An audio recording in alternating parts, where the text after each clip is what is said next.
once was a family of 5, 3 children and 2 parents who loved their kids with all their hearts. This family lived in a nice home in a quaint little town called Bakerston. Their lives were simple and pleasant, and Bakerston was an unusually peaceful town that had little to no crime. One of their children, the eldest daughter, was named Felicity, and she was very good at watching her little brothers Raymond and Rory.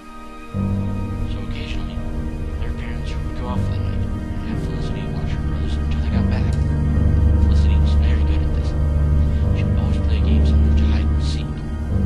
She'd stand in front of the living room with her hands over her eyes and say, "Children, children all around, run before you can be found, for I am on the loose today. Hide before I can say." Then she'd wait, listening to their rustling feet as they fly. She'd search the house looking for them. When she got close, she'd wait right outside the place she knew they were hiding, and she'd say, "Boo." When they heard this sign, they would know that she was close. So if she was correct, they would have to reply with the words, "Hello, Felicity." And she'd scoop them up and hug them. If the other child was close enough that they heard these words as well, they were allowed additional time to find a new spot. And then Felicity and the found child would look for them together. The children absolutely loved this game, and they insisted that she play it with them every time they were together. One night, recently after their parents left, Felicity and the boys were relaxing in their home. The boys were in their rooms, and Felicity was in the living room, reading. Suddenly there was a loud knocking at the door. Felicity, thinking it might be her parents and that they would be upset that the boys weren't asleep, rushed to the intercom system that allowed anyone in the living room to speak to all rooms in the house. This made it so that no one had to yell from room to room in the house. She pressed the button and said quietly, "Open your door and get underneath your covers. I think it's Mom and Dad. Pretend to be asleep." Then she went to answer the door. The boys did as they were told and got beneath their covers. They heard the door open, but no other sounds. It was quiet. Then the intercom beeped, which meant someone was on the other side. A voice said, "Children, children all around." The little boy shivered. It was Felicity, but she sounded scared. She had spoken at a whisper, and they became frightened.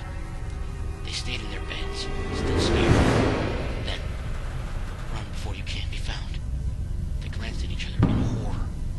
"For he is on the loose today." I could say, "She wants to play the game," Rory whispered to Raymond. They waited a few seconds. Then it came on again.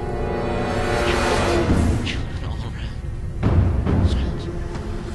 Run before you can be found. Silence. "For it is on the loose today. Hide before I can say." The boys quickly decided that they needed to hide. They crawled to their favorite space, which was a broom closet in the hallway that Felicity claimed was too small to fit in. But the boys knew it wasn't.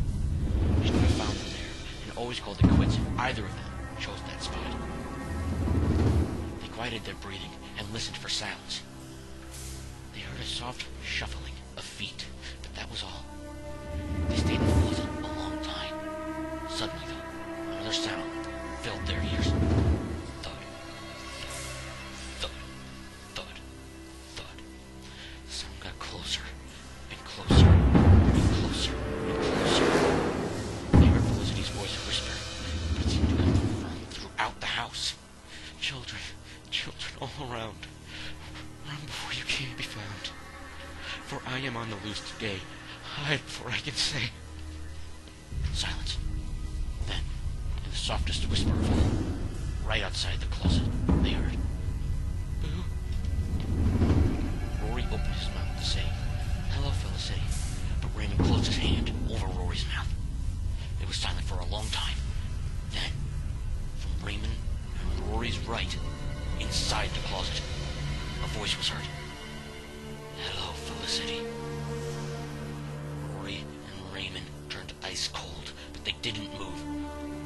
Outside the closet, Felicity started to cry. Then in tears, she said, "New game. Rory is it."